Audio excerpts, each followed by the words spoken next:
all of a sudden, my door swings open, the light goes on, and he goes, Connie. And I sat straight up in bed, and I looked at him and I said, it's Dom. And he said, Connie, listen to me. You have to get dressed. Nick is on his way to get us. Dom's been shot. My head couldn't wrap around the whole situation. So I was just like a deer in the headlights. And he's like, you have to get up. You have to get dressed. I said, okay.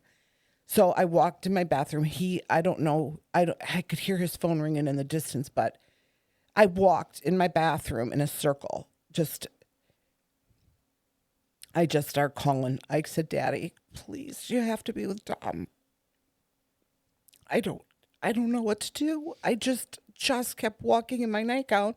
And I said, God, please, you have to save my son.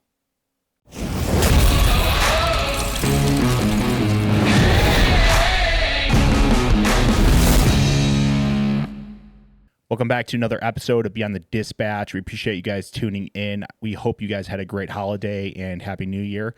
Just do us a favor, hit that like, subscribe button. It really helps out the algorithm. We are at 960 subscribers total. We're very, very excited. We appreciate you guys. Thank you so much. Just do us a favor, hit that subscribe button. It really helps us out. We're trying to hit 1,000. But also, geez, I'm getting all screwed up because I'm really excited for this interview today. But this episode is brought to you by Murphy Carter Law. If you guys are looking for an attorney, you're not going to be disappointed. I promise. Check them out at Murphy Carter Law. But without further ado, we have my beautiful mother in studio today. It is going to be a very emotional one. I can already tell. I have my Kleenex. Yeah. So if I'm sure, all side note really quick too, Carrie is sick. We have my sister in the studio. She's going to be producing and co-hosting. Number one fan Over here. We appreciate you coming in and helping us out today. Yeah. But if you can see in the wide angle view, my mom has brought her own Kleenex. So it's going to be a roller coaster. We're going to talk about how it is to be a mother of, a child who's in law enforcement and what she had to go through. And then we're also going to deep dive in the shooting. So buckle up. It's going to be an emotional one. Mom, how are you feeling? I'm a little nervous, but I'm happy to be here. You know, what we went through is every parent's worst nightmare. I could already feel the tears coming. Well, we're to get there. So how do you like the studio? Thank you for having me. I love the studio. I'm glad that we have this chance to do this together. Well, before we get started, I do want to say thank you for everything that you've done for me. Growing up as a child in my early adulthood, I mean, we've been through a lot together. We went to the Coast Guard. I know that wasn't easy on you. You've been very supportive throughout my whole life in my career choices. So I just want to say thank you. And here we go. She's already Can we get a close-up on that, please? I'm trying. So, it's gonna be a rough one. Well, let's start out light. How was it being my mother? Well, you are the baby. I am the baby. There's Nick, Rachel, and Don, and you, and you just went with the flow. You're just always an easy person to get along with. Always every parent says their kids are great, but mine really are, and you were just easy. You always downplay your accolades, which there's a lot of accolades to go by. I mean, you don't tell people that, you went to the academy and won the Frank Knapp Award. You don't tell people that, for what you went through with your shooting, that you got the Medal of Honor through the Chiefs Association, yeah, and that you got there was my mind went blank right now. Oh, my Purple Heart, the Purple Heart, which is a huge deal. Yeah, I know. We told this story about my uncle who was served in the war and had to go after this. It took him years. They did get it for him, but that was just a huge accomplishment. I mean, and that's just a few of many accomplishments in your life that you don't talk about or don't downplay. Yeah, I'm not a big person to hype up myself. That's Right. not who I am. Right. But for people who don't know, the Frank Knapp Award is, I think, just if I remember correctly, it's been a long time now, guys. It's like the best overall officer or cadet or recruit, whatever, in the academy, and you're voted by the instructors and also your classmates. Right. So There's a story that Dad and I were at your graduation ceremony, and the presenter started to talk,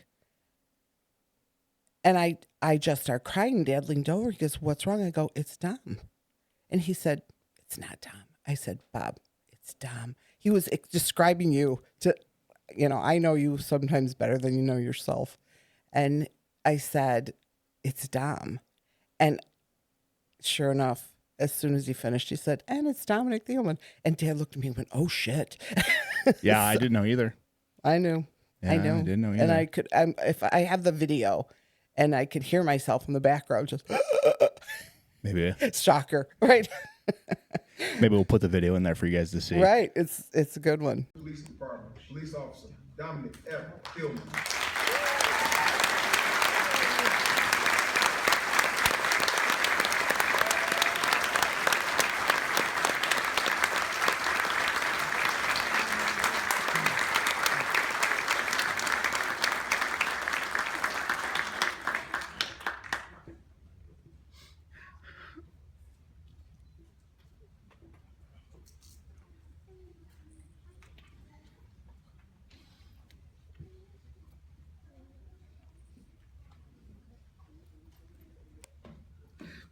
Yeah, it's a good one. It's definitely it was definitely an honor. It was pretty cool. It was one of the cooler things that I've done or have gotten or achieved, I guess, in my career early on.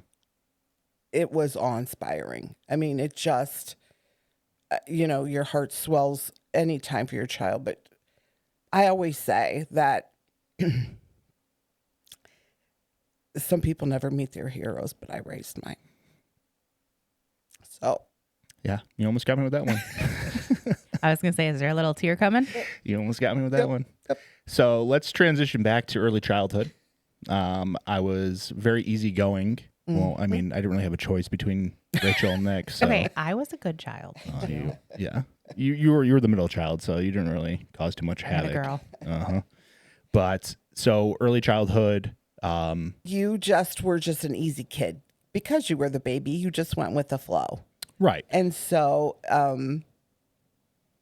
you just always easy to get along with, always just a happy kid, always wanting to help, and always I knew from when you were little. I'm talking like 3 or 4 years old, and we had a sandbox, and you would play with those little plastic army men in the sandbox, and you'd set them up and make a huge war, battlefield with them. I have one at home that I found when we moved, and I kept it. And you started from then. Every time we went to the store, you had to have a bag of army men. Right. I remember that. Yeah. It would be Cowboys and Indians. Yep, the Cowboys and Indians. You had got me Lincoln logs. Yep. So I would build like a fort with Lincoln logs. Yeah. I mean, the whole house was a I mean, battlefield it was for sure. something I feel like you always just wanted to do. Yeah. You always, and then of course, when you and Carrie were little, you guys, it was the Pioneer Cemetery.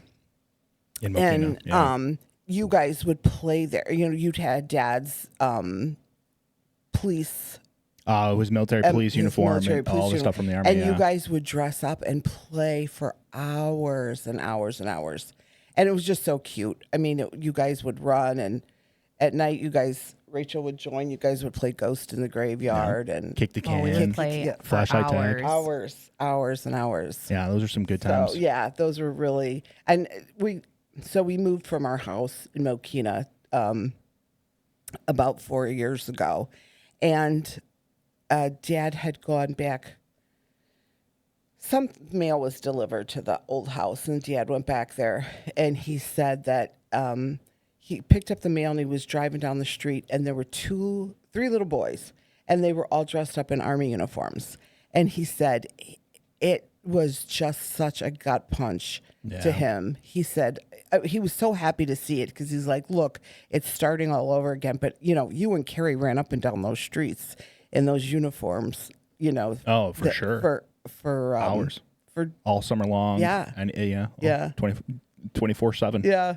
So you guys I feel like you had a great childhood. Yeah. Yeah. Well, let's fast forward to high school. Wait, can we take Ooh. a quick pause for a second? So let's fast forward to high school. And that's when I started to explore the armed services. Mm-hmm. And I had put in a information packet or a request for information packet from the Marine Corps, and they sent it to the house. Mm-hmm. And I remember walking in that day, and you had it, and you're like, "What's this?" And I was like, "I think I'm enjoying the Marines." And like, "You're not." And I'm like, "Oh, I am." Listen, and I was dead set. I had come home from work, and in between the doors is this FedEx envelope. I'm like, what the heck is this?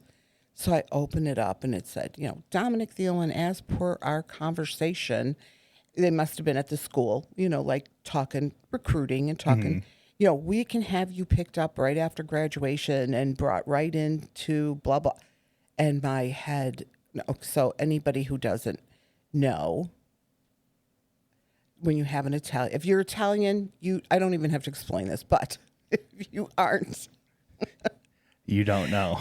you don't know that an Italian mother is super overprotective. And I always say, I'm guilty of only loving too much. So when I saw this, and this was the height of the war that was going on when you graduated. And I mean, it was bad. And all I could think about is, oh my God, I know you. You're running into the line of fire. I'm like, I have to stop this. Well, of course, Dad was working. It's a little foreshadowing. Mm-hmm. Sorry, go ahead. So I thought I had to call the next best guy, and I had to call the big guns. So I called my dad, and I said, Dad, listen to me. Dom, I just got a letter. Dom wants to join the Marines. I said, Dad, we're at the height of the war. He said, I'm on my way. So For you guys that don't know, my grandfather is old school Italian. Wears the Old chain, school. the Dago tee, Looked like he was in the mob. tucked in his Dockers, with a nice leather belt on. One of the sweetest guys you'll ever meet, but he was also don't get on his bad he side. was off his fucking rocker for sure. Yeah. So he said, I'm going to give 2 toots. Tell him to come out. And I said, you were doing something. And I hear him toot. And I said, Dom, Papa's outside for you. And you said, oh, shit. So you got in the car and he rode around and It was a few hours. yeah. He talked to, sometimes you are probably the most stubborn. Dominic? Rachel's right behind you, but you are the most stubborn. And I think you said whatever he wanted to hear to placate him, but I think at first I gave him a run for his money. yeah. I definitely gave him a run for his Yeah. money. And I mean, and he'd have sold his soul to the devil to not have you do that. Yeah. So I remember he was crying. yeah, I remember that day he picked me up in his Tahoe. He always had a Tahoe. always had a time. Always had a Tahoe. And we drove around for hours. Yeah. And he was trying his hardest to talk me out of it. Yeah. Eventually, I decided and settled on getting a tattoo at 17 years old. Oh, I would have. Listen, if you would have said rope the moon, and I won't go. Okay, I'll rope it.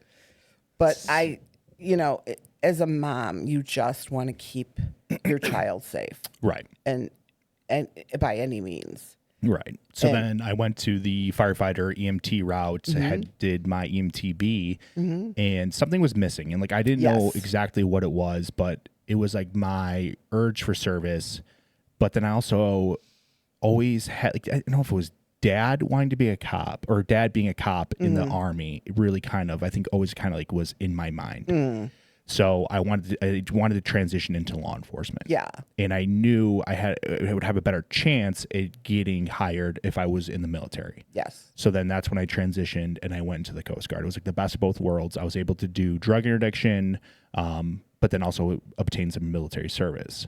So how was that as a mom when your son came to you and told you about the Coast Guard? Well, I was on vacation with a girl's vacation. I came home, and then Dad said to me, you need to sit down. I need to talk to you. And I thought, oh my gosh. And he said, Dom wants to go in. And he said, but he's going to go in the Coast Guard. And silly me thought, oh, perfect. Little did I know that you were going to be pulling over Drug boats drug boats from the cartel. From the cartel. And they don't care. They would have just shot you. But I never knew that. And then, you guys conveniently left out those parts of the story. Of being on the drug boats? Mm-hmm. Yeah. Yeah. till it was on the news that you had the biggest bust with the cocaine chair. Oh, the cocaine chair. chair. That was a good one. I remember getting a text picture of that though. Oh, the cocaine chair? Yeah. Yeah. Or It's up there. how about when you guys were jumping off the boat? Oh, yeah. And you sent me that one. We had a swim call, and the highest point I think was like 40 feet up in the air. Yeah. I can tell that story. It's a good story. So we had a swim call one day in the Caribbean, and what happens is usually you park the boat, right? And everyone just jumps in the water. You can jump off the flight deck, you can jump off the side decks, and you can go all the way up to the bridge, and you can jump off the bridge. So I'm like, I'm gonna go jump off the bridge. Mm-hmm. So I remember someone telling me, "Hey, make sure you squeeze your butt cheeks before you hit the water." And I'm like, "Oh yeah, for sure." Well, I jumped off. I crossed my legs like I was told, and I squeezed, but too late. Well, salt water just went straight into my rectum, and it hurt so bad. What I did was give myself a saltwater enema. I was shitting for the next 2 hours of just sewage water. My God. Oh, man. So I had finished up my tour on the Gallatin in South Carolina. So I did 2 years of drug interdiction in the Caribbean. And then I was able to choose my next duty station. Mm-hmm. And I remember you and everyone's like, you better come to Chicago. You better come to Chicago. So a part of me wanted to stay in District 7 or whatever it was, which is like the southern tip, like it's like Florida, I think Georgia or South Carolina. That's like really big for drug interdiction. And I wanted to stay there, but then I was like, you know what? It would be cool to go back home. So I told the recruiter or whoever, the yeoman, I wanted to get to close to Chicago as possible. Well, she literally put me in the heart of Chicago, and I was on the south side, Calumet Park, and I did my 2 years there at Station in Calumet Harbor. Yeah. My dad used to go there and fish when we were kids. Yeah, I remember that salmon fishing, right? Yeah. Yeah. So I remember patrolling those waters, and I'm like, oh, my grandpa used to be here. Yeah. And then how disgusting the water was. I'm like, oh, God, I hope he didn't eat any of the fish. He probably did. You probably did back in the day. So that's when I went into construction, and I felt like you probably thought, like, oh, my God, thank God this kid has now got a great job. Yes. He's now not in harm's way anymore, a little bit security. And I was still testing, and then Romeoville called. Mm-hmm. So how was that for you when I transitioned from construction to law enforcement? I always felt really guilty about standing in your way because I knew the path that you wanted to take. And I feel like I held you back from doing what you wanted to do because I wanted to keep you safe. But then there was a part of me that said, we give life, but it's your life to live. And so I knew that I had to let you, once you went to the Coast Guard, which it was probably going to the Coast Guard was the best thing that ever happened to you. You had a lot of growing up to do because you were the baby. Mm-hmm. But I think that I knew this was your path. Excuse me. Need some water? Yeah, a little bit. Good. Okay, yes, I'm back. All right, so you were saying that it was my life to live. So I had a lot of growing up to do, right? So that's the Coast Guard, I think, helped me out a lot for sure. Yes, because I think I remember you guys saying there was a night and day difference from when I left to when I came back. Yeah, night and day. You were just more focused, more determined. Not that you weren't always, because even going into the disciplined Coast Guard, you had your self-discipline. You would run every day. Mm-hmm. Carry. I laughed because Carrie's little sister then. It was across the street. It wasn't Carrie's little sister. It was It was yes, Jen's little girl. Jen's little girl. Jen's little girl. And you would run every day to get ready for the Coast Guard. And she would watch you every day. So Jen was in the garage with her. She was maybe 8 years old. Young. You know, she was young. And she just stopped what she was doing and watched you run. And then she looked at her mom. She goes, "Isn't he beautiful? I'm going to marry him someday," she'd say. It was so cute. Oh, it's too funny. But the discipline that you had to prepare yourself for that was inspiring. So let's backtrack to, or I guess fast forward back to me going into law enforcement. So it was My Life to Live. And then did you have anything else after that, or do you want to move on? No, I just knew that this was your, listen, from when you were 3, I knew when you played with the Army guys, this was your path. Right. This is what you wanted to do. You wanted to help people. You wanted to be there. You wanted to, that was it. That was it. That was my calling. That was your calling. And we should have known right off the bat, because I went through the academy, then I went through FTO, and then my first day on my own is when I went and saw Agnes. You remember that day? Oh my God, the Agnes story. I remember you calling and saying, "Alyssa's going to stop by and pick up another shirt for me." And I had no idea about the Agnes story. And I was like, "What, another shirt? Why? What's wrong?" And you said, "Well, my shirt got ripped." And I had, well, you didn't say I got stabbed. Right. So she has to come and get the shirt. So I told this story on episode 2, and we had an editing issue. Carrie had accidentally cut out half the story. Okay. So I will tell you the story now. All right. So it was my first day on my own, and I remember getting to roll call that day, and it was 6 a.m., 5 a.m. I can't remember what time I started, but it was a hot day. And I started the day off hot right off the rip. And it was an order protection violation where this guy, I think it was his ex-wife, he showed up at her house, yada, yada, yada. So I go on scene, I locate the dude, verified that the order protection was there, verified that he violated it, hooked him up, brought him to county. And our county jail is basically 20-ish minutes south of Romeoville. So it's right there in Will County, downtown Joliet. So I'm coming back in, and I can see the calls for status on my computer, and we're hot, right? All of our guys are on calls. We were assisting county with I think it was like a child abducted. He was taken. So there was another call in Zone 6, which is the southern part of Romeoville, and it was pending. So I was like, it's a welfare check. I'll take it. Like I notified dispatch, let them know, like, hey, send me the call. I'll handle it. So I go up to the house, and I knock on the door, and I'm like, "Hey, Romeoville Police, Agnes, we're here to check on you, yada, yada, yada." I go through my spiel, and she's like, "Who is it?" Again, like after I explained everything, she's like, "Who is it?" I'm like, "Romeoville Police." She goes, "Fuck you, motherfucker." I'm like, "Oh, shit." I'm like, maybe I have the wrong address. So I go back to my squad, I check my MVT, which is the computer, and nope, it's the right address. So I go back up there. I'm like, "Agnes, please, like, just come to the door. I want to make sure you're okay." And I'm knocking. She's not answering. And I look up, and she has a window above her door. A transom. And I look up, and she's staring at me. And my butthole just puckered, because she's supposed to be like 50 years old. She looked like she was like 100. She looked like a witch, right? Teeth rotting out of her mouth. Oh, like, Lord. You picture a witch, that's what she looked like. And it fucking spooked me. I was like, oh shit. I was not expecting that woman to be up above the door. And so she finally comes to the door, and she has a glass storm door. Well, she kind of cracks it a little bit, pokes her head. I'm like, "Agnes, I'm here to make sure you're okay. Can you just crack open the door, push the glass door open, and I want to make sure you're fine." So she cracks it, and then she pushes the door, and I grab it, and I open up the storm door. And as soon as I do that, she flings the door open, and next to her is a half wall, right? Well, I just see clutter everywhere. She's a hoarder. So there's trash everywhere in this house, like piled up on the floor everywhere. And there's a bunch of stuff on the half wall, so I don't know what she's looking at. And she grabs a kitchen knife. And I kid you not, it was like one of those like long kitchen knives. She grabs it and she just jumps at me with it.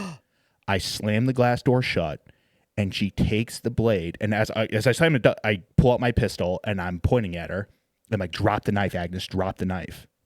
So then she takes the tip of the blade and she's scraping the glass door right where my face is. And she goes, I'm going to fucking kill you. Oh my I'm going to fucking kill you. And I'm like, I believe you, Agnes. I believe you would try to kill me. So I'm thinking, I'm like, I can fucking take this lady. Like, she's frail. Like, so I put my gun away. I pull out my taser. And she just slams the door. And I hear something like, I'm going to kill myself or yada, yada, yada. And I'm like, oh, great. Now this just escalated. So I'm calling for a new unit or more units. So when that went down, when she tried to stab me, I'm trying to mash my emergency button on top of my radio because there was too much traffic. I couldn't get across because they were dealing with that abducted child. Well, later I found out my dispatcher was telling me, she's like, everyone's yelling at me, get him off the radio. They call for secure traffic only, yada, yada, yada. And she's like, fuck you. She's like, my officer almost got stabbed. She's like, he could fucking talk on the radio. So then they're calling more units. Eventually everyone shows up. We get a game plan. We're trying to call the guy. Well, it turns out the guy that called us is a sergeant with the state police at the time. And they served together in the Army. She was like an Army officer. Well, no one decided to tell me that she had tried to kill herself twice prior. Oh. She barricaded herself in her house. She booby-trapped it. She had knives like all over the place. She had rifles pointed at the door. She had like a barricade in her kitchen with the rifles. She had a shotgun next to her toilet. Oh my God. She was off a rocker. Well, they had surrounded the house. She had gotten out, but she stabbed herself in the chest one day and was walking around Romeoville with a knife in her chest. Oh my Another goodness. time she had shot herself in the stomach with a shotgun by her husband's grave. Her mom had died of suspicious circumstances with prescription drugs that were not prescribed to her in her system. So we think she killed her mom. This is all alleged. Oh my goodness. So, and then also in the call notes, there's a warning. So if this house, or if there's a hot house or a hot car, or whatever it is, or like officer safety issues, they'll put like a note in the CAD system, which is our computer system operating system that we use. Well, no one told me. Usually when someone dispatches you to a house like that, they're like, hey, listen, By the way, this chick's out of her fucking mind. None of that happened. So we finally get everyone there. We stack up on the front door. We got a guy with the pry, which is like a big, pry bar. Mm-hmm. And then my sergeant's going in first with the shield. He has his pistol. The guy who's going to break down the door, he also is going to be lethal. He has his pistol, so he's going to fall in the back of the stack or second in the line or whatever it is. So I'm taser. I'm less lethal. And then we had another guy with this, I think, a rifle, whatever it is. Doesn't really matter. So we go to make entry. We pop the glass door. The first guy goes in, hits the door hard with his shoulder. Can't get it. Third time, I think it was, falls into the house. Well, when he fell into the house, she was standing there with a gas can. And she was trying to light the gas on fire, which I think she poured it all over the front and then poured it like a line, whatever it was. So he's in there. The door frame is around his shoulders. Now it's like, it's go time. We don't have time for him to come back out, yada, yada, yada. So we push in. He goes up to her, knocks the gas can out of her hand or whatever he does, but she takes a knife out and then she slashes at him with it. And she made contact across his chest. I saw it. He falls to the ground. Well, as he's falling to the ground, we release our canine. Well, our canine came in and bit our officer instead of her. So I remember this guy saying, he goes, I didn't know if I had to shoot her or shoot the dog. He's like, I was all over the place. Oh my gosh. So we go in, my sergeant's in front of me with a shield, and I lean over his right shoulder and I push out my taser and I shoot her like dead nuts. One in the chest, one in the leg. Well, she had like a vest on, like one of those poofy vests, I think it was. So I don't think I made contact.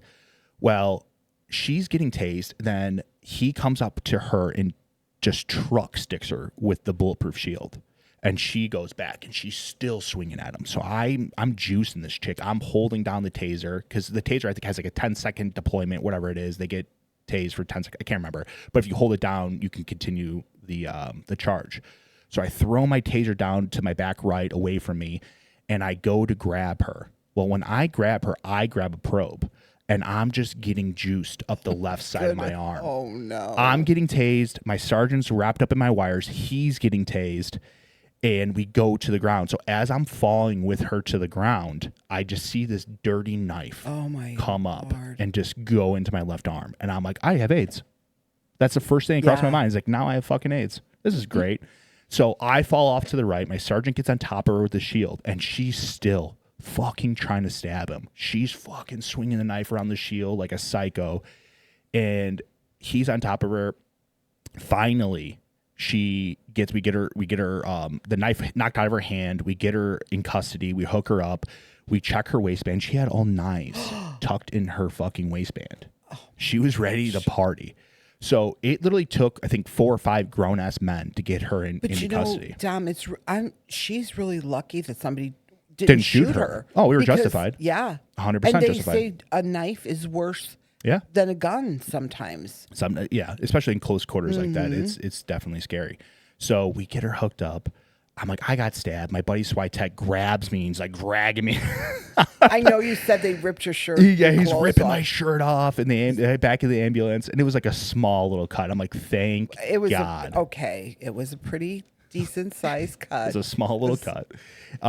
And I remember her walking out of the house, and she goes, "If you uncuff me, I'm gonna fucking kill all of you." I'm like, I believe you, dude. Like, you are out of your fucking mind. Well, this chick's about to sit on the stretcher. The ambulance came, all that stuff, and she just shakes out a turd. She shit herself. We juiced her so much, like she shit her pants, and the whole time she's still no. talking shit. So that's the Agnes story, ladies and gentlemen. that was. I've heard the Agnes story, and I'll tell you.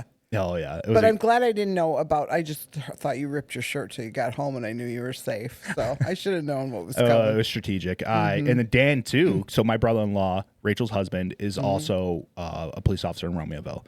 He came to the house to pick up my shirt, right? And he asked him, "Hey, Dan, what happened?" He's like, yeah, he needs a new shirt. He ripped his, and I didn't even. But he doesn't. I've asked him. Well, we'll get to that later down the road, but I've asked him some other questions, and he's like, no, it's okay. He right, knows. good. He knows how to handle me. We're gonna take a quick little break, and then we'll be right back. Hey guys, this episode is brought to you by Murphy Carter Law. This one, I'm proud to announce, this is a great partnership with us. They are a phenomenal law firm. I've known Rick for a very long time. He's a fantastic guy. Heart of gold. He supports organizations like Project Fire Buddies who give back to kids with terminal illness. This guy cares. He is a staunch advocate for first responders. He's just a blue-collar guy. He really is. He was a union construction worker at one point, and now he's just a shark in the courtroom. And that's just a fact. You're not going to go wrong by going with Murphy Carter Law. I promise you that. They will fight for you like they fight for their own family, like they fight for their mother, like they fight for their father, their brother, or their sister. That's just who they are. And they advocate for you guys. I promise they will fight for you guys tooth and nail. That's what they're all about.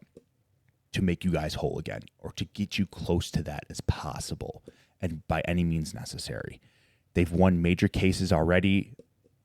I have some notes over here. They have $11.5 million truck accident case. They have a $9.5 million medical malpractice case and another $7.1 million delivery truck accident. They handle their business. If you're looking for a lawyer, if you've been in a situation like Carrie and I have, Murphy Carter Law, check them out. Go to murphycarterlaw.com. I promise you, you will not be disappointed. Tell them that Beyond the Dispatch sent you. Let's go a little bit further. All right. So I had been promoted throughout my career. I had moved into investigations as a detective. I was on the SWAT team, and then came, I don't know, I would say like a midlife crisis, but I came to a realization one day of like, I hate sitting behind a desk. And it drove me nuts. I think it was a lot of things, though. Right. I think there were a lot of issues. I think that there was a lot of pressure. There was a lot of sexual abuse cases that were really getting to you. Yeah, a lot of those cases were rough. I think there's like 2 or 3 big sex cases I worked right before I transitioned out of detective into tech, and those definitely hit me hard. Yeah. But another big proponent of it was I'm going to be behind a desk the rest of my life. So it was going to drive me nuts. I was on the sergeant's list. I was about midway on it, and I was like, there's a good chance I can get promoted. Well, if that happens, I'm going to be behind a desk again. So I made a big push. Jimmy was in TAC. He was also like kind of throwing those little things in there, like, hey, maybe you should come TAC. Maybe you should come TAC. I don't think he ever thought I would come through with it, but then I was like, hey man, let's do it. He's like, let's go. I think Jimmy and I made a great team. Oh, absolutely. But you know, in policing, there's so many things that you see that, and I told you this from the beginning when you wanted to do this. I said, Dom, you're going to see things that nobody should have to see. Right. Nobody should have to see. And doing that on a day in, day out basis, it takes a toll. Yeah. So what did you see from the outside perspective of a mom? You know, I could, you know, we talked a lot on your way to work or back, you know, and I could see that this was really starting to get to you. I mean, it was because, and I would say this to you all the time, like, how do you go home and drop everything that you went through and then try to have a normal life? You know, it wears. It's it difficult, wears. right. And, you know, you say, Mom, in order to talk to these people, you have to pretend like you're their friend. And Phil, Dad's friend, he was the chief, and he said that was the hardest part for him too, is to, you know, in order to get them to tell you what they need to know. Right. You have to pretend that, you know, you're on their side. And your understanding. And you, yeah, right. And he said, when really you just want to wrap your hands around their Yeah. throat. There's plenty of times I want to jump across the table Yeah. and just beat their fucking face in. Yeah. And I think that pressure was really getting to you. But I was really nervous when you said that you were going to go into TAC, because because Dan did TAC, and I knew there was a lot there. Yeah. Well, I mean, the main missions, it was guns, drugs, and gangs. Like, Yeah. that was the bread and butter. I knew that was, and actually, we had a conversation, and I said, I really don't want you to do this. And you said, well, you gave me the mom Answer. Well, I'm just going to do it for a little bit. I'm just trying it out right now. I'll see where it goes. Right. In my head, I know he's not trying it out. Well, I did try it out. So I talked to my boss, Took, and I was like, hey, dude, like, you cool if I do like a ride along with Jimmy? I want to get a feel for it. Well, I should have known right then and there it was going to be hot and heavy, because Jimmy and I together, Jimmy, again, is just a fucking shit magnet by himself. Yeah. So he is Superman. Oh, dude's a fucking rock He's star. Superman. So him and I, when we did our little stint together, it was like a 2 or 3 day ride along, or I changed my schedule, and we were getting after it. Like, if we made multiple arrests a night, and it was for guns, drugs, or warrants, we were getting after it. And I should have known the first one we had together, like, I'm pulling my gun out because there's a gun in the car, and I'm like, oh. I mean, I was hooked. Like, this is it. Yeah. This is what I want to do. I couldn't tell you that, but Yeah. it was that I was hooked. So then I put in for TAC. I had gotten TAC and went to a drug conference for a week and did some training. And then I literally was there for maybe a month, a few weeks, and we were getting after it. And when I got into work that day on May 24th, we had that call, or we had that case that was brought to us. You guys already know what happened. I've already explained it on my podcast episode. So we did the call. I had gotten to a shooting, officer-involved shooting. I was shot. I was critically injured. The bullet went through my bottom of my chin, went through my throat, hit my C5, fractured my C5, severed my vertebral artery, and exited out my back right shoulder. Well, it also had struck my brachial plexus, which is that nerve bundle that controls my right arm. I was brought to right away. Jimmy, shout out Jimmy, fucking lifesaver. Shout out Sueño, shout out Garcia, all those guys that were with me that night. You guys are all fucking badasses. Badasses. And Jimmy was smart enough to get me to the hospital, which saved my life. I probably lost about half my blood. There's no reason why I should be here today. You have 6 pints? It was 4. They gave me 4 bags. I think you have like... You lost 4. Yeah. So you lost, out of the 6 that your body had, you lost 4. I think there's about 10-ish in your body. Okay. 10 bags. Like, that's from Google, guys. I don't know if that's legit, but it is confirmed I had gotten 4 bags of blood from the medical records. You had about 30 minutes. Probably, give or take. Yeah. So it was great that Jimmy didn't wait around for an ambulance, because then we had to secure the scene. We didn't know where the shooter was. So Jimmy jumped into action, pulled me, started, commanding the situation, which is great. Got me into the car, got me to Bolingbrook Hospital, where they stabilized me and then airlifted me to Loyola. So let's go in from your perspective. Okay.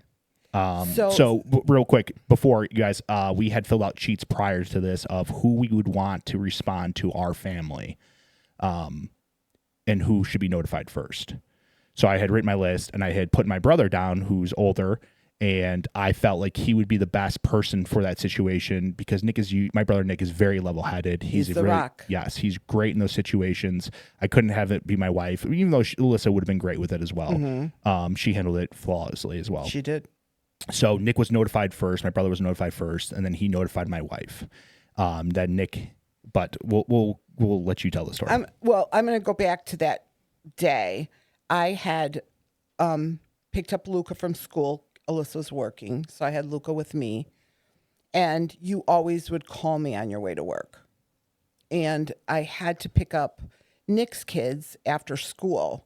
So that window that you were going to call, or that you did call me, I didn't get it because I was busy with the kids, getting the kids off the bus. It was probably like midday. Getting them a snack. Yeah. Right. And so I realized, during that call, I'm like, oh shit, I missed his call, So I had Carrie came and got the kids, and then Alyssa came and got Luca, and then Robbie had baseball game. Dad and I were going to go to the baseball game, and we went, and it was an evening one, so we didn't get home till like almost 10 o'clock, and you're just kind of unwinding and relaxing.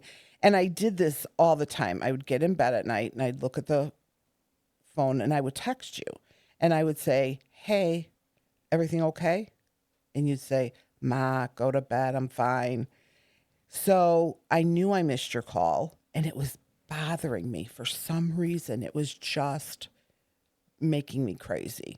And I thought, oh, I missed his call. What if, and I knew you were now in tech, so I knew that things were a little more intense. And I was like, I don't want to call him, because sometimes I would call you, and because you'd be in the squad, and you'd say, everything's good, go to bed, I'm fine. And I'm like, Connie, he's gonna holler at you. He's gonna say, go to bed. So I didn't text. And I played on my phone a little bit. I fell asleep. But no sooner did I fall asleep, Dad was on the recliner, and he had fell asleep on the recliner watching TV. And he does that all the time. And so all of a sudden, my door swings open, the light goes on, and he goes, Connie.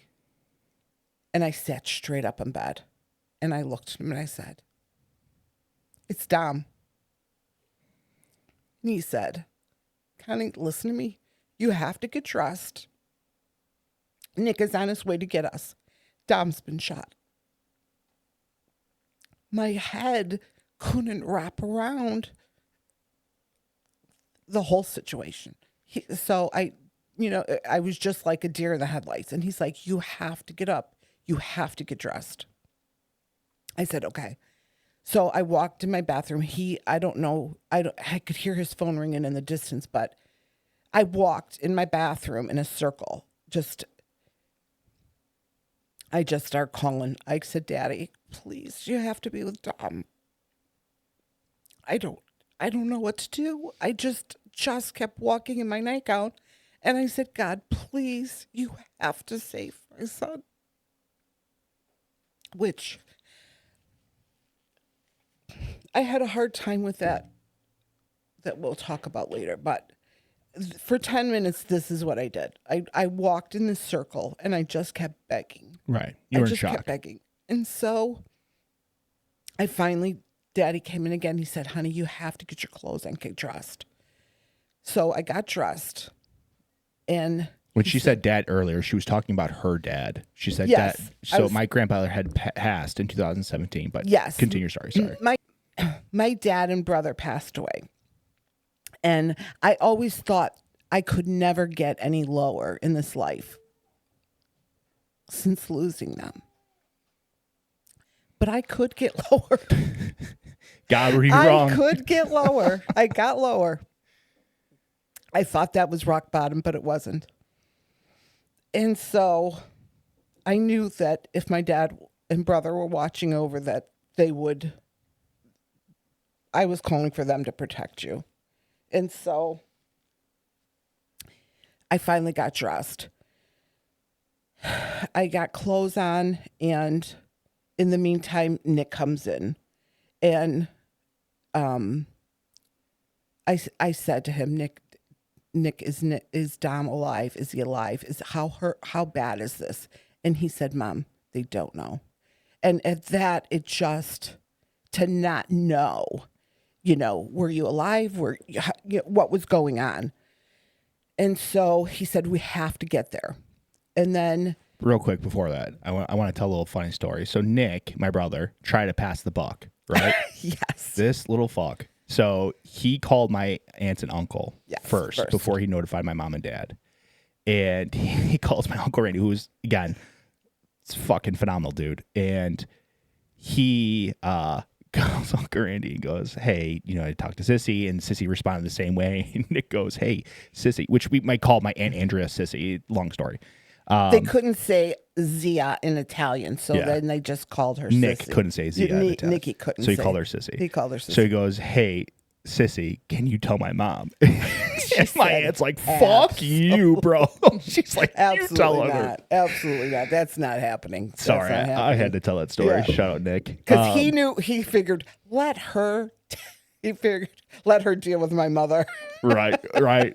Because he knew what's about to happen. All right. So exactly. Nick gets you in the car. So, but by that time, everything started kicking in. Yeah. Well, I was shaking so bad. Adrenaline wears off. Yes. And I was like, I had Parkinson's. I mean, Nick had me under one arm, Dad had me under the other arm, and I was just shaking. I mean, I was walking to the car like I could barely walk. I mean, it was bad. Mm-hmm. And so Dad, we get in the car, and then my mother brain kicks in. I'm like, wait a minute. We have to get Rachel. I can't worry about her driving there. Mm-hmm. We have to get Rachel. I go, Nick, please call Rachel. We have to pick her up on our way. Because he said, Mom, they're airlifting him. And in my head, I'm like, oh my God, this is so bad. They're airlifting you to Loyola. And I didn't want her to drive. So Nick, in the meantime, Rachel, tell us what. I got a call from Sissy. It was like 12:30, and I thought it was my alarm going off. And I'm like, oh my gosh, I just went to bed. Like, why is my alarm going off? So I look, and it's Sissy, and I'm like, Sis, what's wrong? And she's like, Rach. She's like, it's your brother. He was shot. And I'm just like, oh my God. So as I'm crying hysterically, Dan gets a call from work. He's jumping out of bed. We're both freaking out. So he gets the kids up, takes them to his mom's. I get a call from Nick. Thank you, He's Tony like, and Bambi. right. I get a call from Nick. He's like, we're on our way to come get you. So I throw clothes on. And then he gets us in the car. And the whole ride there, Mom's like freaking out. She says to me, Mom, listen to me.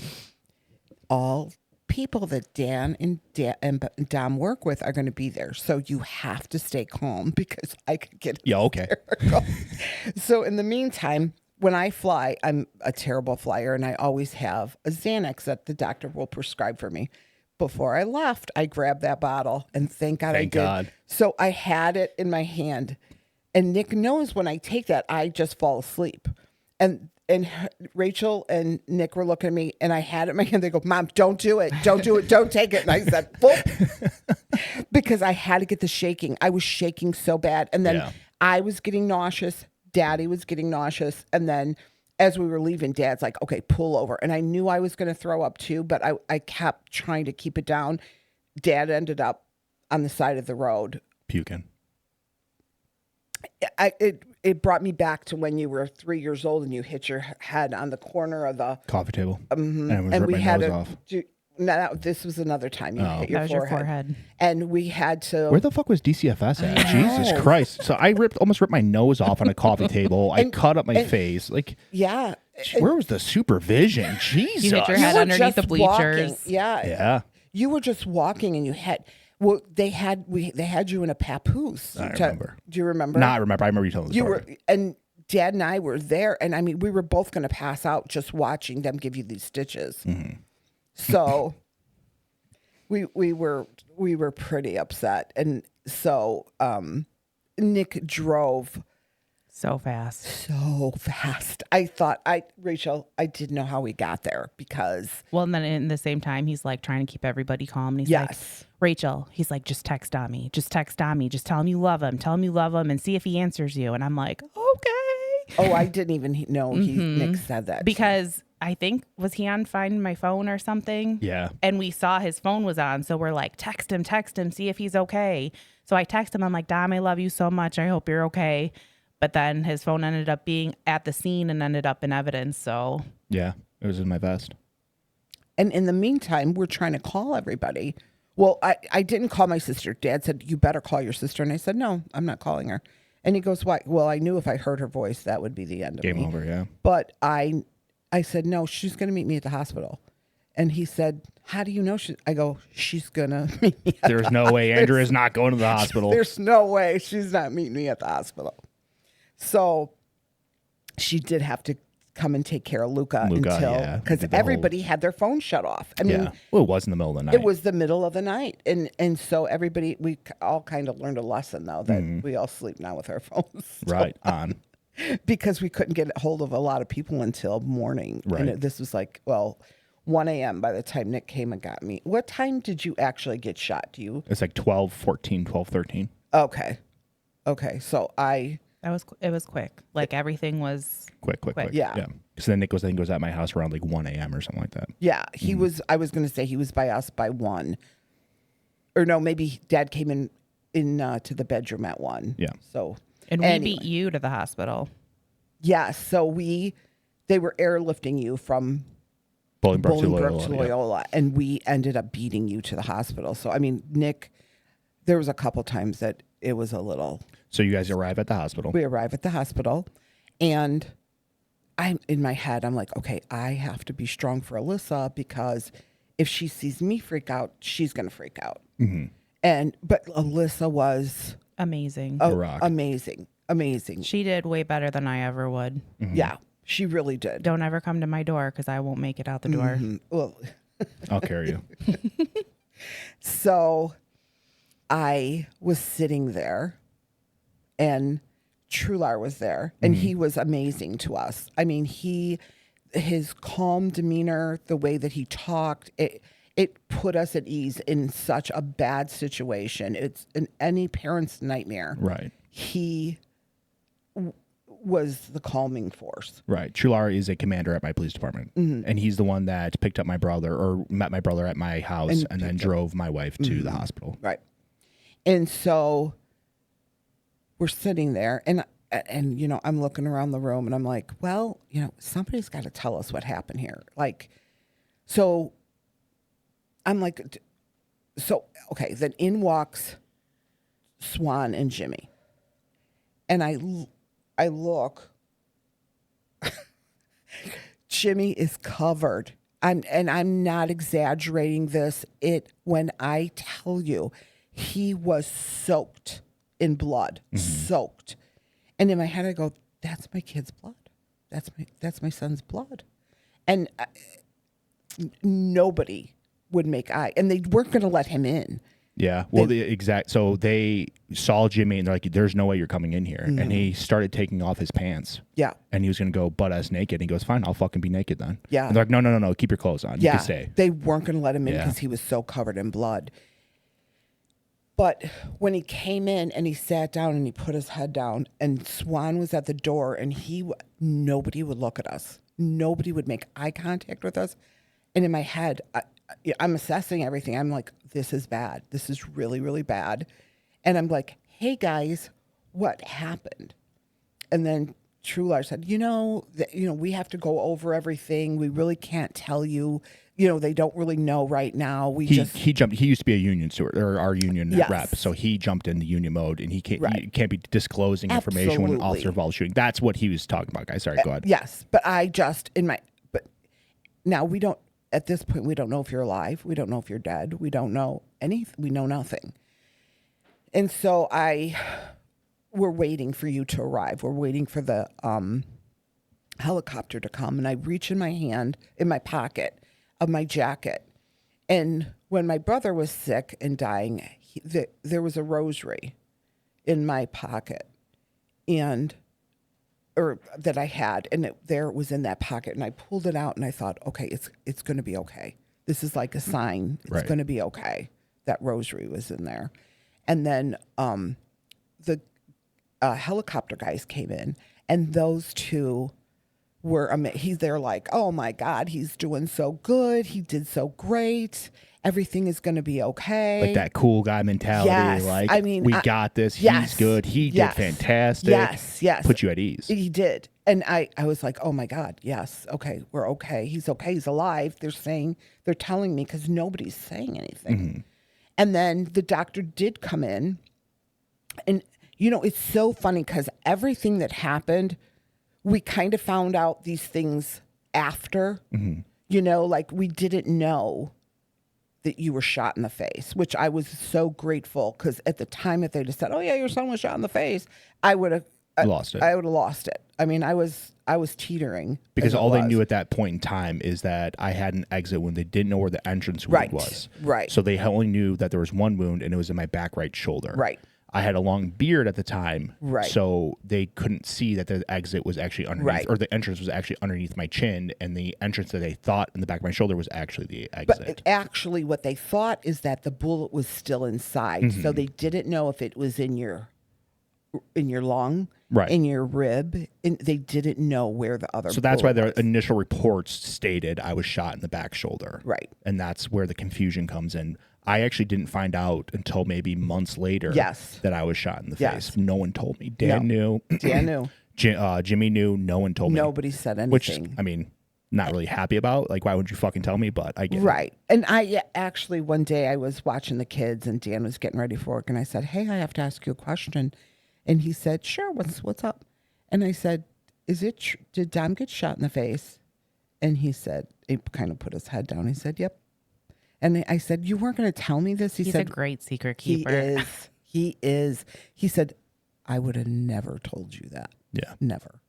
He said, You could have fucking told me. Jesus Christ. He didn't even tell me that he watched like the footage of it happen. yeah. Yeah. Like he didn't tell me anything. Yeah. Yeah, it's rough. Yeah. It's rough. It is rough. So, So then the doctor had come in. He did tell us that, it did rip your artery. But they didn't know. They didn't know where it went. They thought it was still inside you. They thought they were going to have to do surgery, but they still were trying to, look at scans and MRIs and all that right. stuff. I mean, this was still in the process. So, the doctor said, okay, you know what? They brought him in.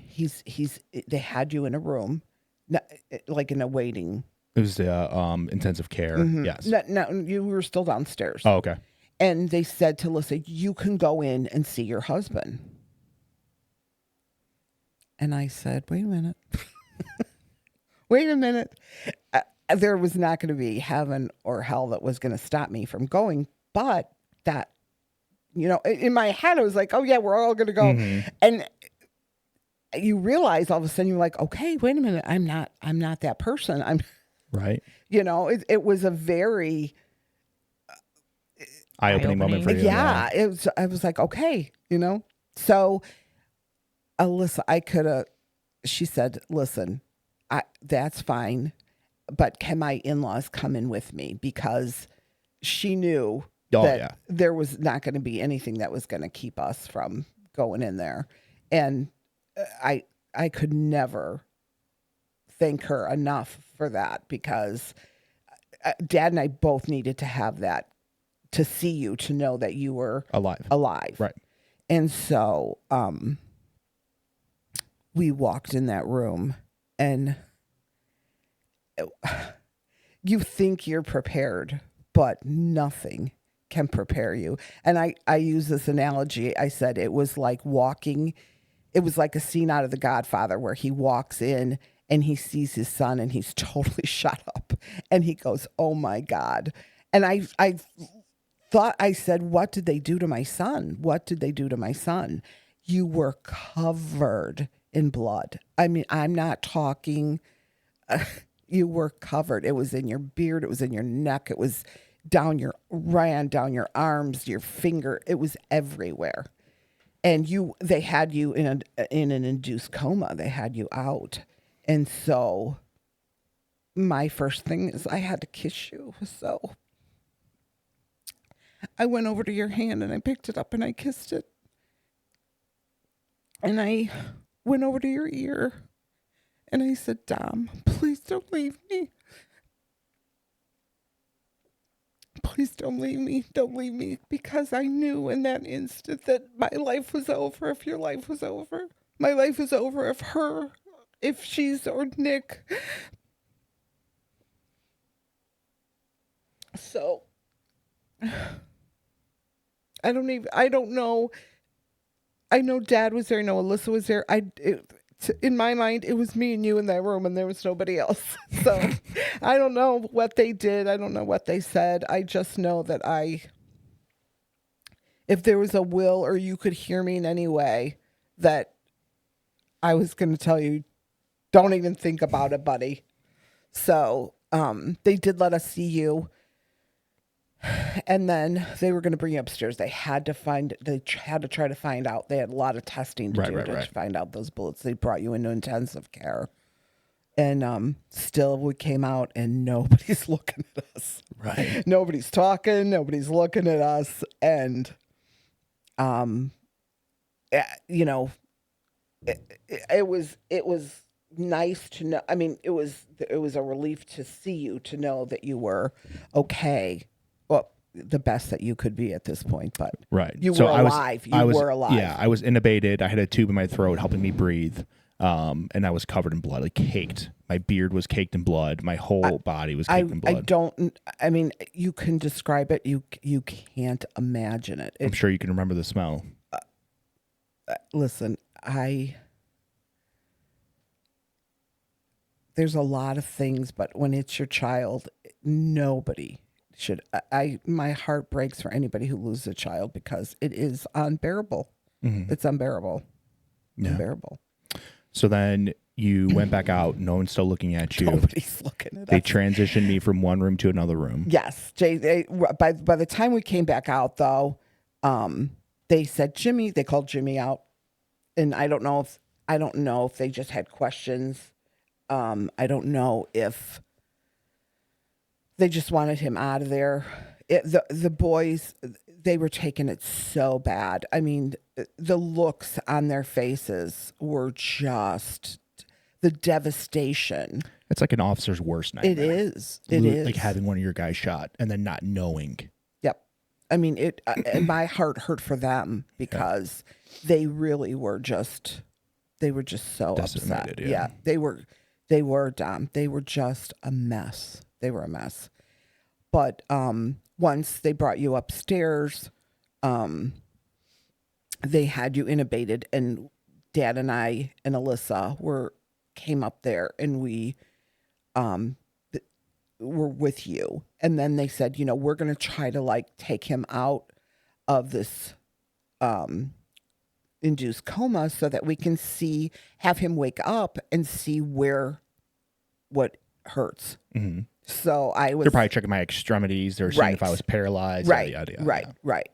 And so they did. And so as you woke up, and you were just, the tube was in your mouth and you wanted it out. And I kept saying, it's okay, honey. You're okay. You're okay. And we talked about this. You were like, get this tube. You were like, how are you doing? How are you doing? You're asking me. You're like, we're here. And I'm like, get this fucking tube out of my mouth. Because I remember not being able to breathe, during the shooting. And then I was at the hospital. I wasn't able to breathe well.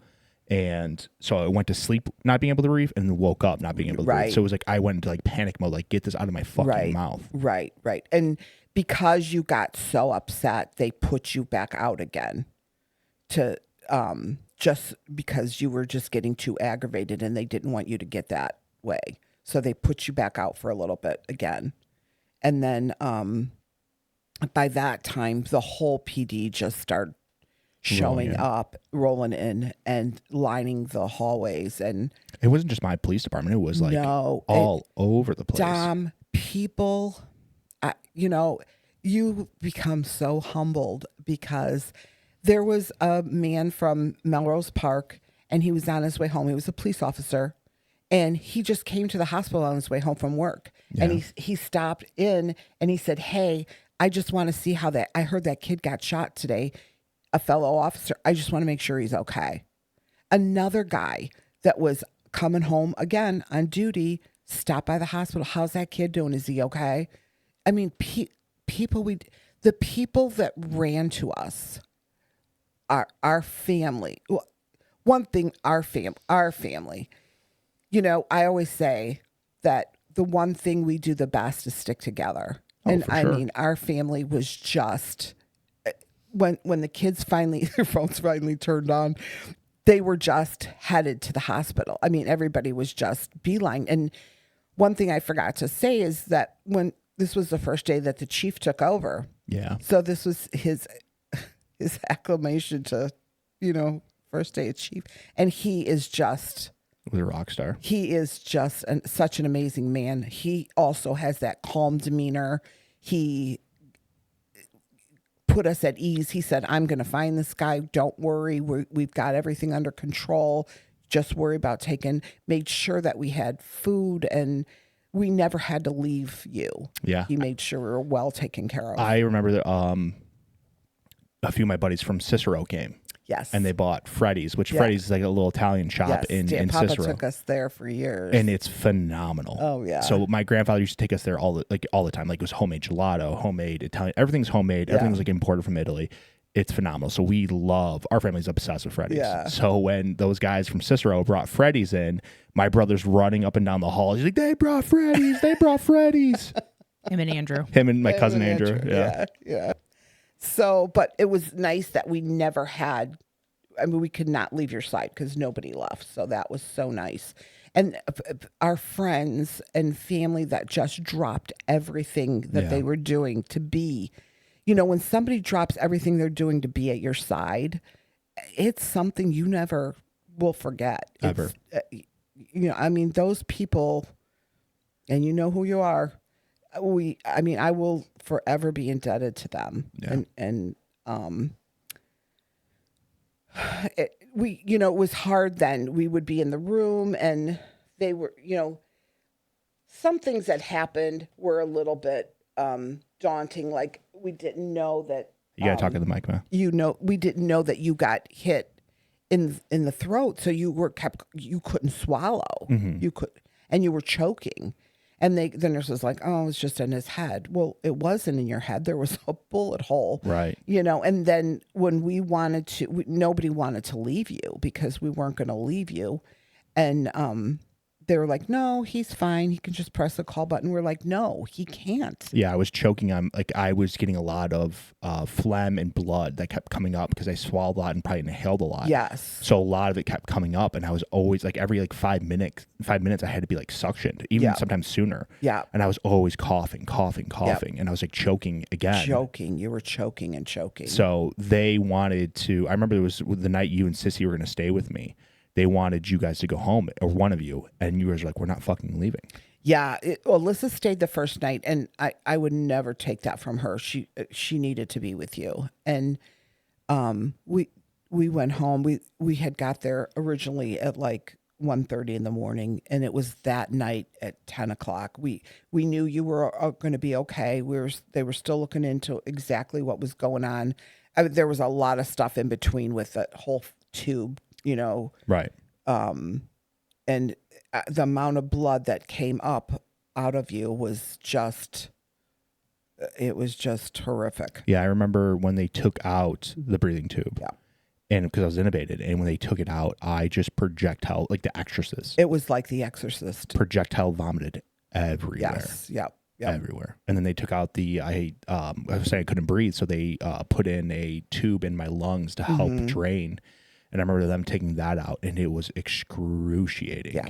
Yeah. Excruciating. The road was long. It was this was horrific. I mean, the pain to watch you in this kind of pain was just devastating to see that. My right arm was on fire. You said, couldn't Mom, even if I look could at just saw it off, I just can't take it. And the night that I stayed, you, of course, during the day when everybody was there, you felt like you had to entertain and you were trying to talk to people and, you know, Put people at ease. put everybody at ease. But when they left, you would collapse. And then it was just to see you collapse like that. You're like, I just have to rest. And then we said, you know, we better just say no more. He's got to get some rest. But Right. that night, you and I stayed with you and Sissy. And her and I took turns because they wouldn't let us both in there. You were having horrible, like I could see you were having really bad dreams. And as I was sectioning you, I said, you another time, you would just wake up with a start and like look around like you didn't know where you were. You didn't know what was going on. And I said, honey, you're okay. It's over. And I said, are you having bad dreams? And this killed me. You said, Mom, you can't fix this. I'm broken. And I said, you are never going to be broken as long as I walk this earth. You're not going to be broken. You're going to be whole. You're going to be okay. But it was really, really hard on you, and the pain that you endured, and the road that to recovery that was so long, Right. and you know, I don't want to get ahead of myself. It really was. It was hard. It was a hard thing, and it was hard on the guys that were with you. I mean, I've never seen men that were just so devastated. I mean, you know, Frank came in one day when you were in recovery. Francisco, yeah. Garcia. And he put a beautiful thing on the door, and it was about, don't feel sorry for me. This is what I chose with my life. It was a beautiful poem. It was. And he came in and he just threw himself on you and was just so upset because he said, this was meant for me and you took what was meant for me. And I said, don't say that. This is an accident. Right. You know, and I'm holding the both of you guys. It was heartbreaking. The things that happened, you know, and the PD were with you from the minute this happened until the minute you left that hospital, because the minute that this happened, our world went black. My world went black. My world, it was black. Mm-hmm. And the sun didn't come out till you walked out of that hospital with that American flag around you. And all those guys that showed up and gave you your send off home, it was beautiful. I mean, and you deserved, you know, Chief came to me and he said, do we want to do a little send off or do we want to do a big send off? And I said, Chief, we're going to do a big send off.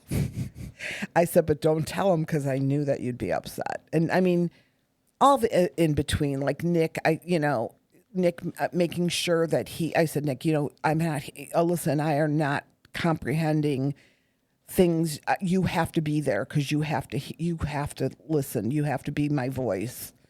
You have to be my ears.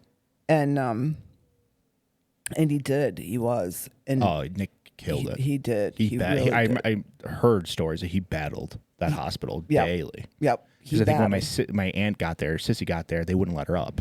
Yep. And he went downstairs and he goes, she's fucking coming up. Yep. The problem is it was Memorial Day weekend. Yeah. So Friday we were okay, but then after that, everybody went home. Mm-hmm. And so we couldn't get things done. Right. And so we were getting very aggravated because, you know, when it's somebody that you love, and then there were other things too people that were there that were part of gangs, and they were trying to separate it because all the police were there. And Yeah, there was a gang member next to me, the room next to me, and Brant had stationed an officer at my door 24/7. They stationed an officer the whole time Yeah. you were there. They around the clock. They never left your side. Never. Right. Never left your side. And that was that. Like I said, it was humbling. It was. I mean, those brothers and sisters in blue were just amazing. Oh, I couldn't thank them enough. They put it to test, and we came through. Those guys came through. They did. I mean, anything that they could. I mean, even their family members, like Amanda's sister, sent us gift bags with. Shout out Amanda's sister. That gift basket was phenomenal. It was blankets and toothbrushes and toothpaste and I mean things we didn't even know we needed. Yeah. A Tylenol, so that we never had to leave. We had everything in our finger. I mean, that was so kind and very thoughtful. Yeah, I mean, and things that we didn't even know we needed that that people thought of and did for us. I mean, I could never thank all the people. Oh, so many. So we'll go back to the send off. I remember. I was excited to get the fuck out of that. I wanted to. But let's backtrack real quick. So the night you stayed, I remember this. Where it was like Fast and the Furious was on. I was in the recliner. You were sitting next to me, and this was another night. This is when you were out of the ICU. ICU, yeah. and I remember standing up. Like I don't remember what happened. I'll let you tell the story. So you were watching the movie. I was watching the movie. So they finally got the feeding tube down you, and you had a catheter in. And we were watching TV, and you had Ivy. You had fallen asleep, and you woke up, and you just start ripping everything out. And I said, "Honey, stop! What's wrong, Dom? What are you doing?" I mean, it took us days to get this feeding tube down you. Yeah. And you just looked at me and said, "Mom, why did I do that?" You were just. I mean, you were just not yourself. I mean, you with the medicine and the pain and all the things. Yeah, I remember I went in at 240 pounds. I think I came out at like 210 or something like that. I was like skin and bone. Yeah. When I got out, and it was a week. I was in there a week. Yeah. But we'll transition back to the send off. I remember walking around the room like I'm excited, like I'm getting the fuck out of this place. And I walk out to the window, which I would look out a lot, and I saw a squad car pull up. And a squad car pull up, and a squad car pull up. And by that time, like, kind of visitors had stopped. And I'm like, what the fuck is going on? And I'm like, oh my God, these motherfuckers are having a parade for me or some shit. And I'm like, Brant, what's going on?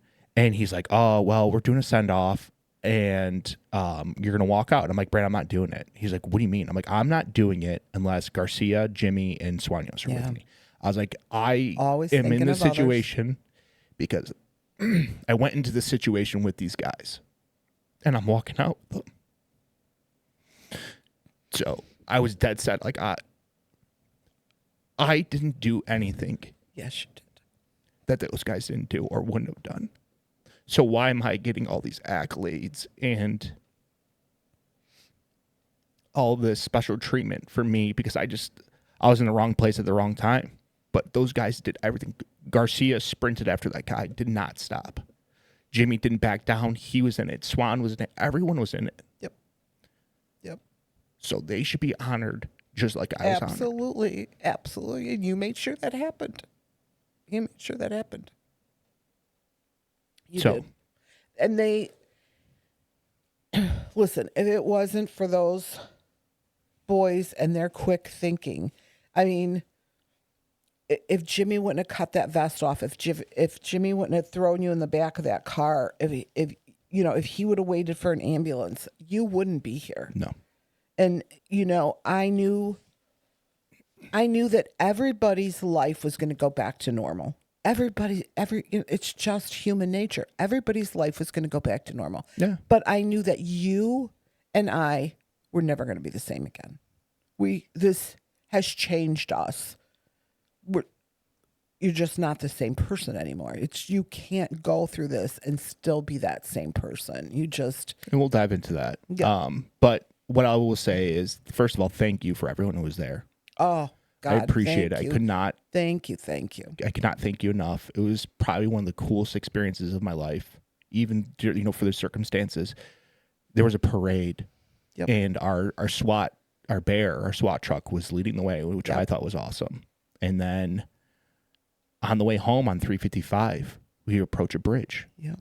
And it was Lombard, or Lombard. I think it was Lamont, and then Lockport. My buddy Mars from Lockport had gotten his command together, and they put up this huge display over the bridge, and it was the coolest thing ever. Oh my gosh, I can't even tell you how long that parade was. I can't even.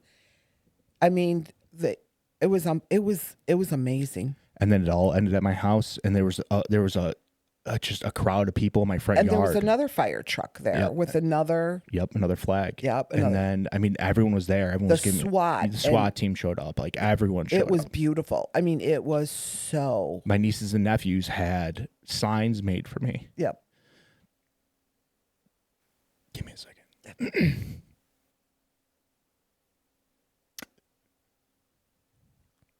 That's why I said it even affected the kid. I mean, the kids were just upset. Our family, my mom and dad created this. They came from first of all, my mom and dad came from a beautiful family. Yeah. And then they created one. And then, my sister and I try to this day to continue the traditions and that same love into this family. Right. And it showed, and it came out that day, and it's has never stopped before, and it hasn't stopped since. Never will. They all had signs made, and it made a shitty situation so much better. Yes. But then that's when they'd started, like the battle started. I mean, in the hospital, I was bad, like PT. Like I would walk. I'm like, I'm fucking walking. Like we're walking. Let's go. Yep. I'm not backing down from this. Yep. Jeez. But then after that, then it was just the road recovery. It was a long road. It was a hard road. And I knew that. And I remember you had just come home from the hospital the next morning.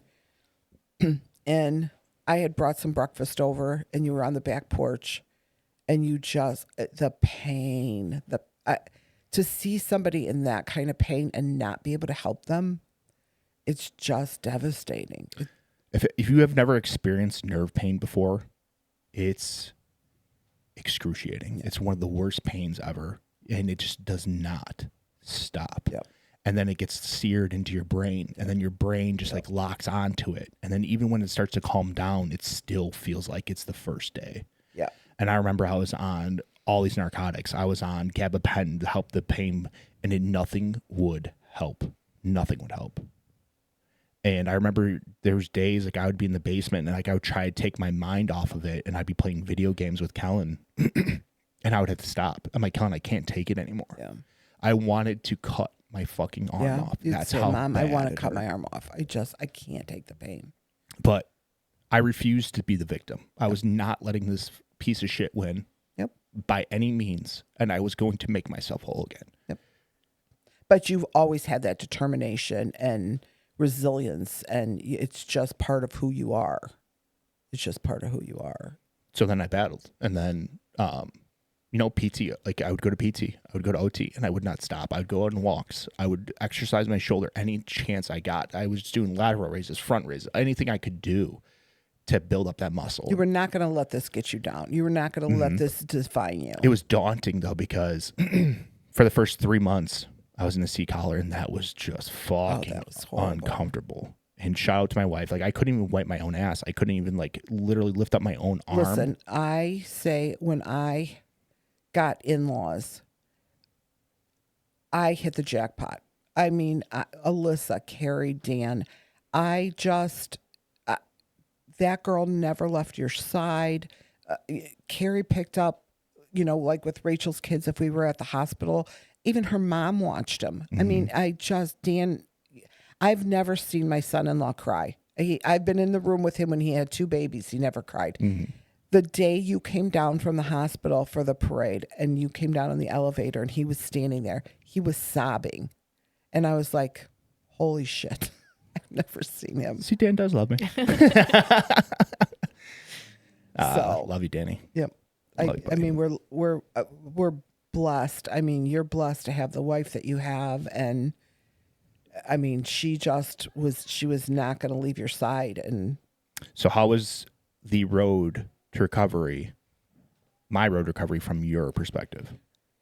it was exactly what I thought it was going to be. The journey was long. It was a long, hard journey for you, and I knew it was going to be. And you know, everybody started once you were home, and I think it start hitting everybody like what happened. I remember waking up one morning at like 6 o'clock, and I went out on the back deck, and I just couldn't stop crying.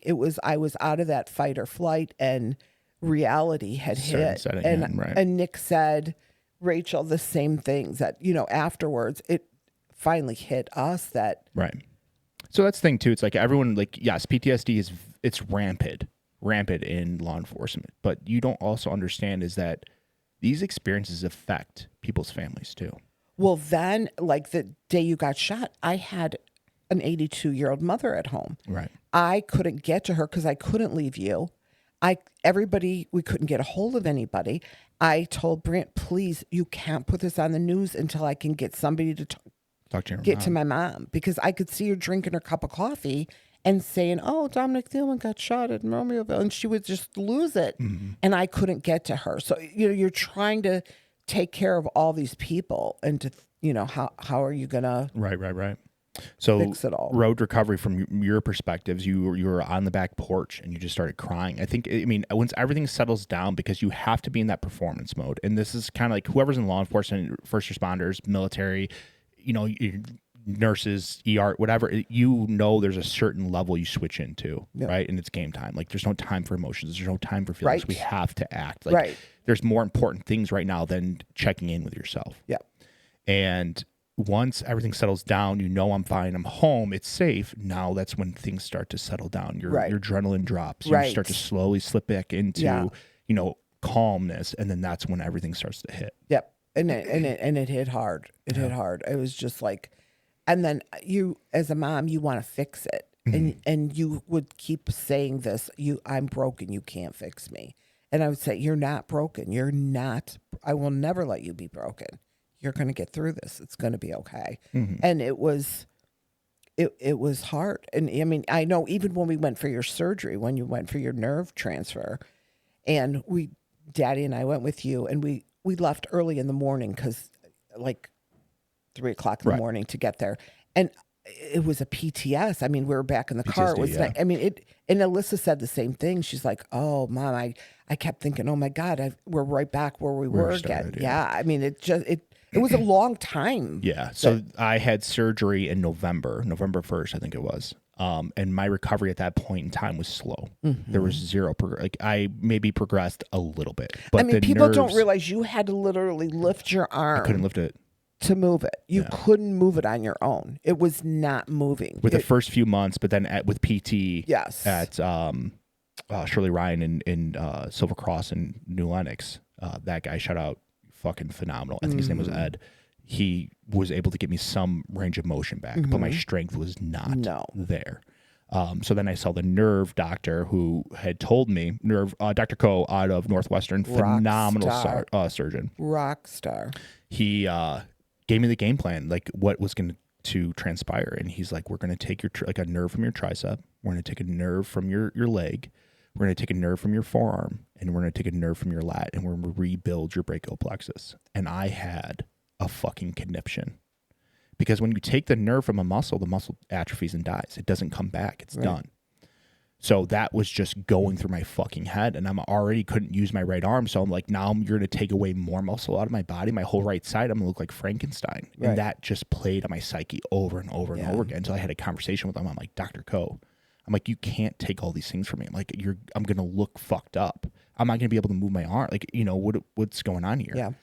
And he's like, all right, well, what we can do is I'll do a nerve exploration of your neck. And because the MRI showed that my brachial plexus, the nerve root coming off of my C5, was just cloudy. And he thought it was damaged badly because my arm wasn't firing. And then they did, continuous tests, and it showed that they weren't firing. So he wanted to, that was the extreme. So he said, if we're not going to do all of these nerve transfers and opening up nerve pathways, they're going to cut the scaling muscle in my neck permanently. They're going to cut the pec minor, my chest. So you're getting all these laundry list of things that's going to happen to you. And you're like, holy fuck, like, it just doesn't stop. It doesn't stop. So he's like, since we're only going to do the nerve transfer from your tricep to your shoulder. And I told him, I was like, if you have to do it, do it. But if you could save it, please save it. So I went in thinking I'm possibly could lose everything and maybe coming out with just taking one for my tricep. And he's like, if that's the case, it's can probably be like a 5-hour surgery. Still was 10 hours. Yeah. And We were getting a little nervous. Yeah, he was able to save all my other nerves, all the other muscles, and he was able to take one of my tricep nerves and reattach it successfully. And that dude flew out that night. The next day. That night, we were done with surgery at night. And then that night, I think he flew out to South Korea for a conference on brachial plexus injuries. Teaching. He was teaching. Fucking nuts. And I remember going to see him after surgery. I think it was like a week later. And I'm like, can I work out? And he goes, go nuts. And I took that and I fucking And you ran with it. Yep. You weren't going to. And that's what I'm always in awe of you with, is that resilience, that determination, that drive. It just, it's inspiring to see somebody with that. I mean, you could have said, oh, I got shot and I can't do it. No, it was, you were going to bring yourself back to as close as possible. Come hell or high water. Yeah. Yeah. And I went from hitting rock bottom, finding the basement of rock bottom, hitting that, bouncing a few times, and went from the worst shape of my life to probably the best shape of my life. Yeah. Yep. So I talk about this in episode 2, but I would go to the gym for 2 hours, stitches and all. I ripped stitches. You can look at the back of my right arm. It's one of the ugliest scars ever, but I didn't give a fuck. I'm going to get back. Yep. I'm going to be able to throw a ball to my kid again. I'm going to be able to hold him again. And I'm going to be whole again. And it would take everything in me to do it. And I did it. You did. So I remember going to the gym 2 hours and then go to PT for an hour, then go to OT for an hour, and then go on walks and do it all over again, nonstop. The next day, all over again. So how was that for you? It's devastating as a parent because we want to fix it. Right. You have a son. You want to fix it before it breaks. Right. And, Exactly. and sometimes you can't plug all the holes. And then when you would say this, I'm broken. No, you're not. You're not broken. You're not. I won't let you be broken. You're not gonna be broken. So I originally wanted to come back to law enforcement. That was like did we lose you? Yeah. Did I? No. We'll take a quick break. All right. So we had a little technical difficulty, which is fine. And then we had a little visitor, but we were talking about, I wanted to come back to law enforcement. That was like one of my big things. Yep. I know that didn't go over very well with you and Alyssa. And then I didn't find out probably till like a year into it that there was no chance. Yeah. And that broke me. I know. That was probably one of the hardest things because you work so hard for something and then it's just taken away from you because it's not like something that you took away from yourself. It was taken from you unwillingly.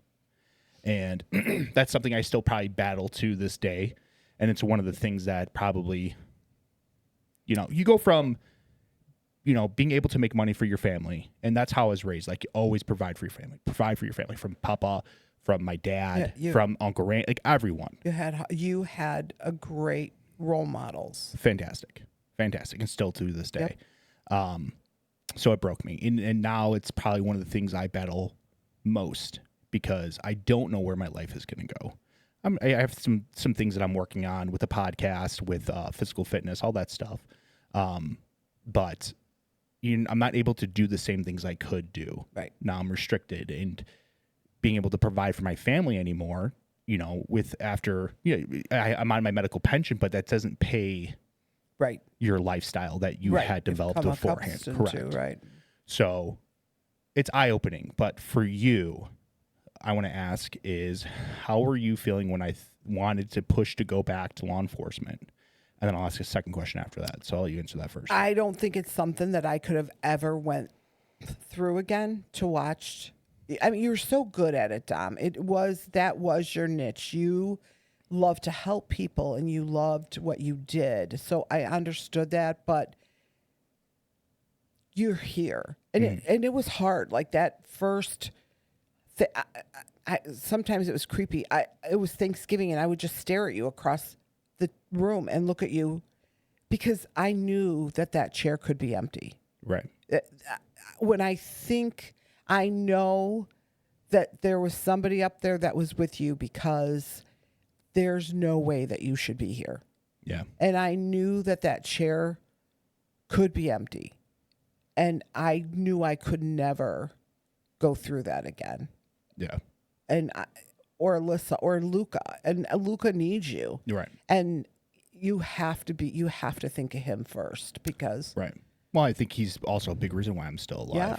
I think the will to live, to yes, push to live absolutely. is like some things that people don't forget about. You're more powerful than you really think you Yes. are. And I've said this before on the podcast that I can't remember the exact story, but coming up in law enforcement, it was told of your will to live, right? And there was an officer who was shot in his hand and he thought he was going to die and he died because that's what he was thinking. So when my mindset at that time is I will fucking live, I'm going to live. I will see my kid again. And I have to keep breathing. And I think that's what got me back into law enforcement. But I think what kind of gives me a peace of mind now or kind of helps ease my pain is I can't put my family through that again. And my son does need his father. He needs you desperately. So when I had gotten the news, I know this is kind of like a bittersweet thing, right? How was that for you when I was told that I could not go back to law enforcement? And you can say what you want to say. It's fine.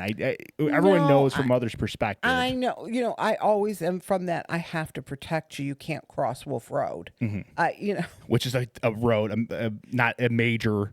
It's not like an expressway. I think it's like 2-lane, one Right. lane there, one lane back. But when you were kids, I would say you can't cross Wolf Road. Don't cross Wolf Road.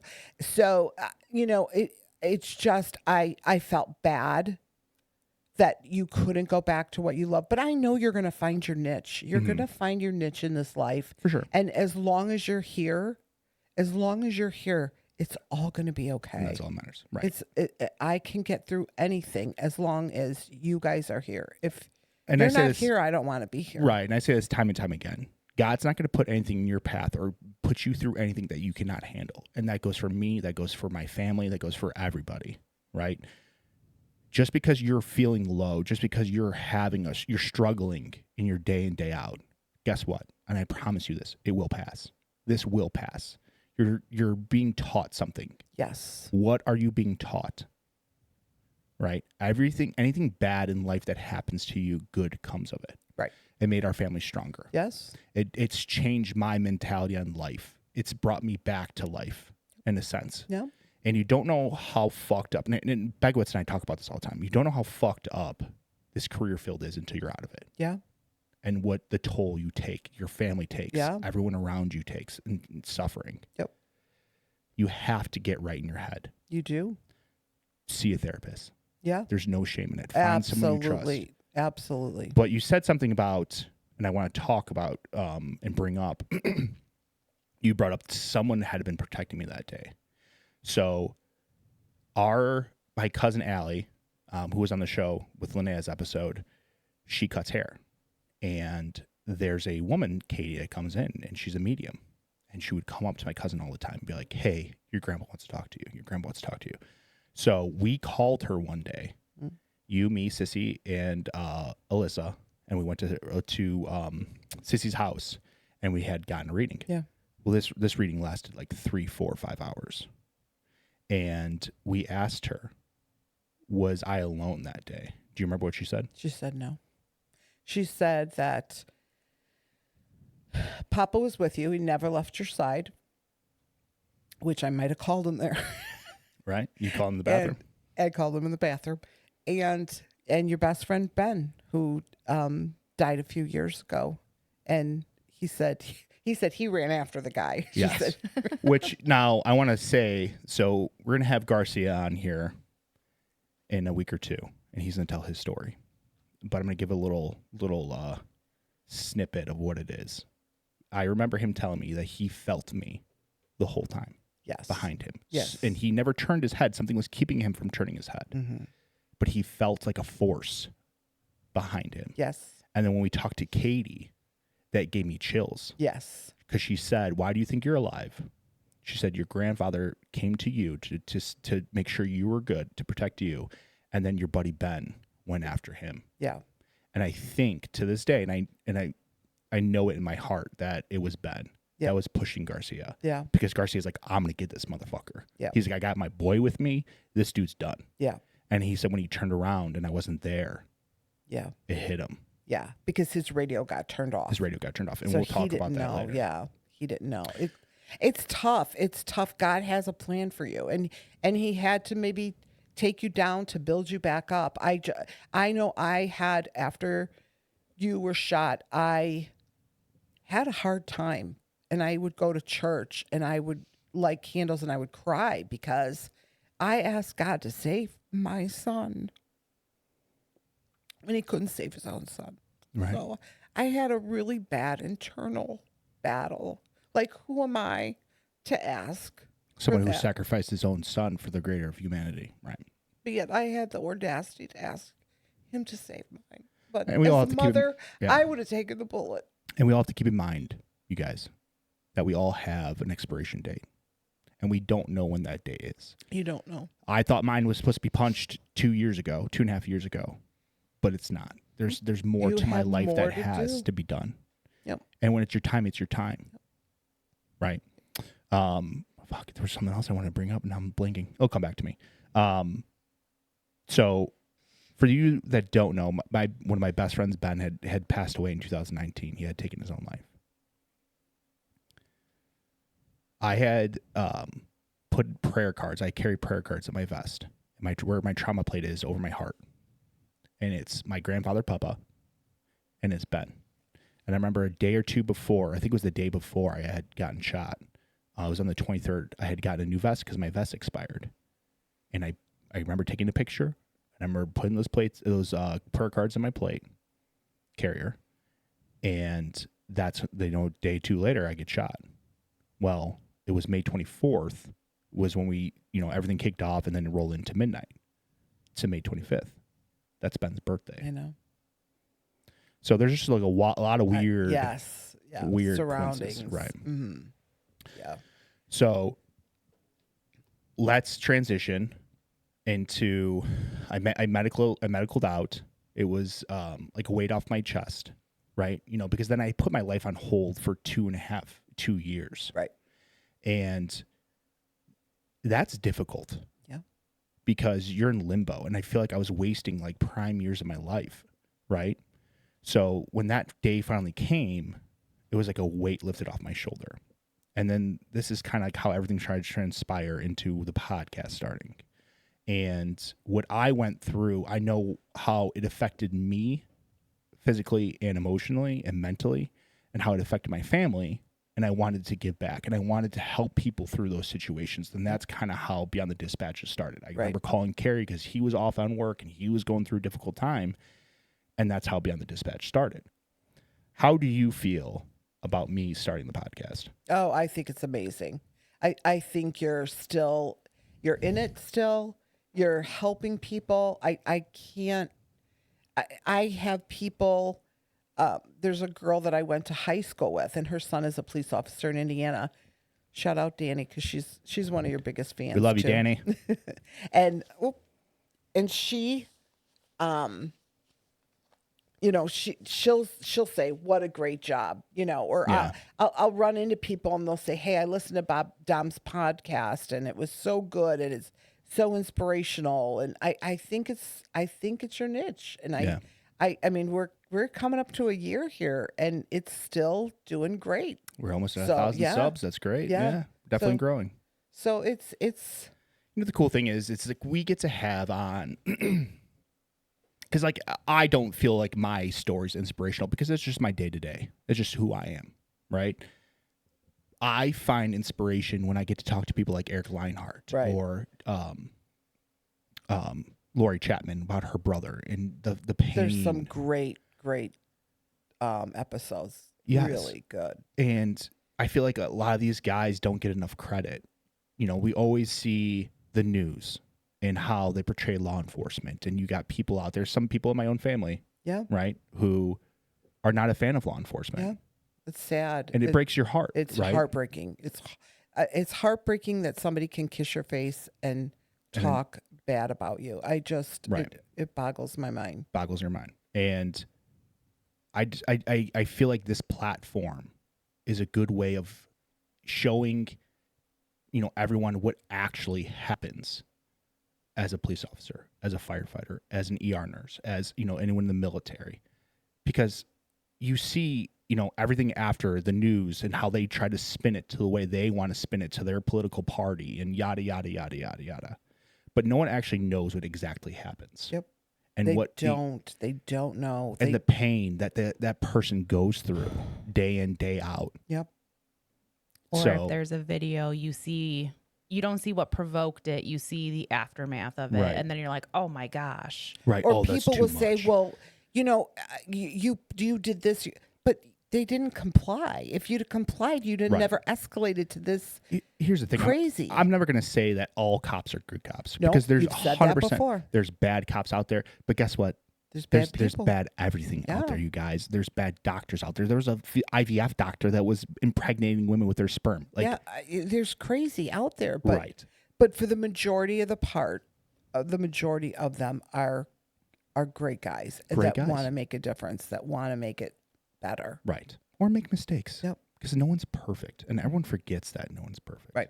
And, you know, we put our pants on just like you put your pants on. Mm-hmm. We have a family and life just like you do. Right.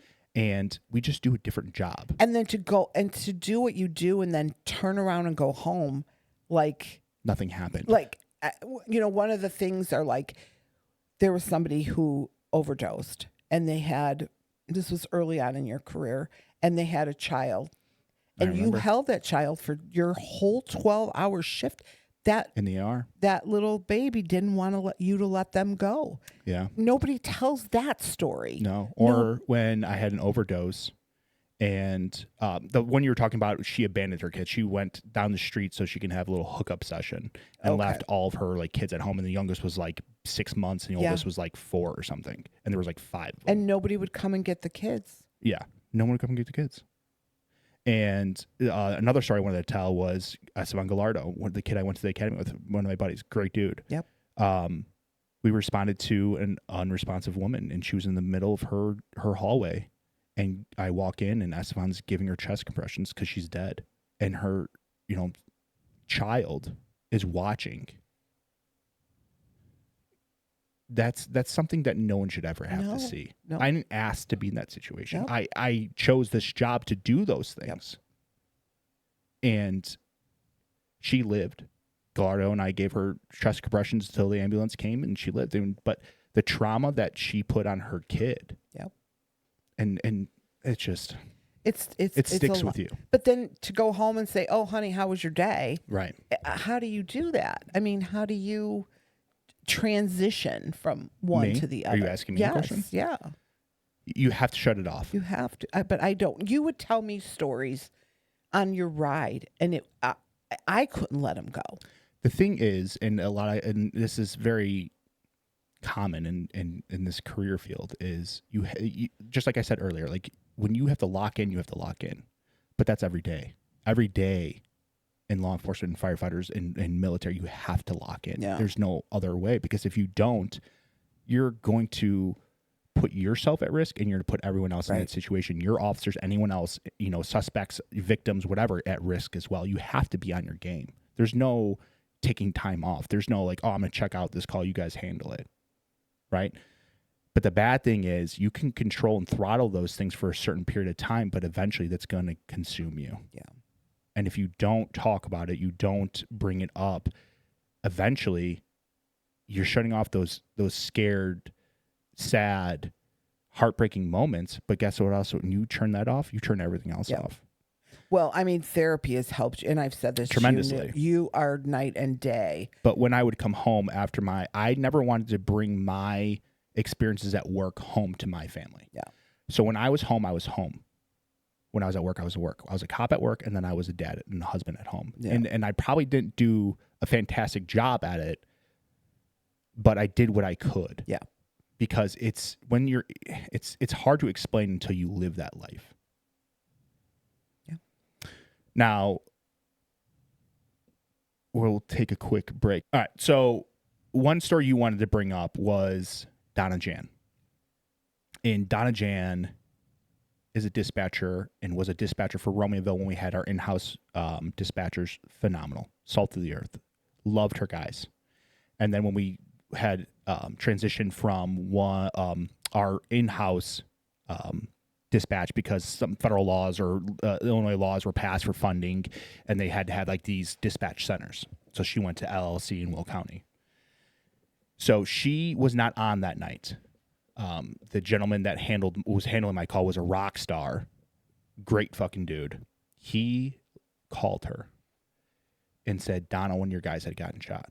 And she's like, who is it? Who is it? And he's like, I don't know. It's either Dom or Jimmy. They're not answering the radios, or Garcia. They're not answering. She goes, where are they taking him? And she was told that he was at Bolingbrook. Well, she lives in Bolingbrook. So she beat us to the hospital. And the only thing she could think about was she didn't, if I was going to pass, she didn't want me to die alone. So she ran to the hospital. And she sat there and like, I can't let you in. She goes, that's fine. I just want to be here just in case. As a mom, we were at a benefit for you. And I hear her telling the story to somebody. I think it was Mimi. I love Mimi too. But I was so taken aback by the story as mom that I just so grateful. And so she got up then to go to the bathroom, and I followed her. Because I said to her, I heard you tell Mimi the story about what happened, and I'm Dom's mom. I introduced myself. And I said, but I can't thank you enough. And she said, I said it was Connie. She said, all I could think of is if something happened to him, I didn't want him to be alone. And in my head, I was thinking that time as I was walking around the bathroom, you were alone.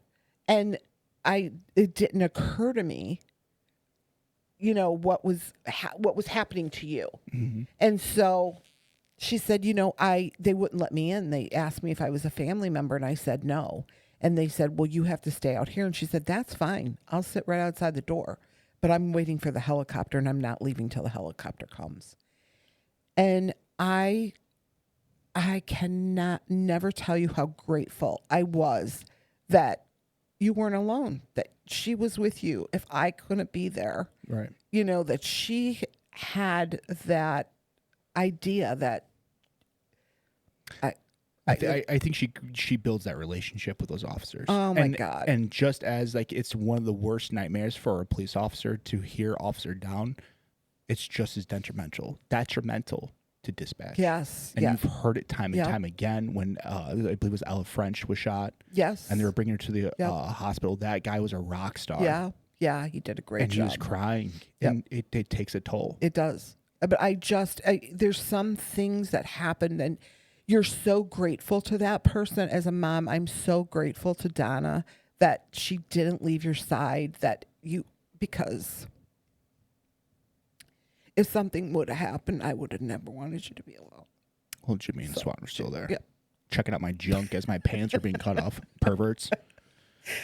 So it's tough. Like you said, you're never going to see that footage, Mom. And we did see it We in did, court. yeah. It was hard. I think it was during sentencing. It was during a time period it was just recently in the summer. Yeah. I tried so hard for you not to see it. Well, I didn't want you to go to court alone, and Right. but you didn't tell me you were going to court, and then I never want any of you guys to be alone or have to go through anything in life alone. There's a few times I didn't tell you I went to court. I know, but I was there, and you didn't think they were going to play it, but they ended up playing your body cam. Yeah. I was like, oh, fuck. And in my head, I was like, oh, this is what he never wants me to see, which now I know why. And So how was that video for you? it was, you've talked about it a million times, but seeing it for yourself, it was hard. And I was talking to myself in my head. I was like, okay, you know what's going to happen. You know, and even you, Alyssa grabbed my hand and you grabbed my shoulder and said, Mom, look at me. I'm okay. I'm here. But I couldn't. To hear you gurgle like you were and know that you were losing your life, it just was just devastating. It was hard. And I mean, even the lawyer's assistant ran and got clean. I mean, the whole courtroom was Packed. packed. And that's another thing.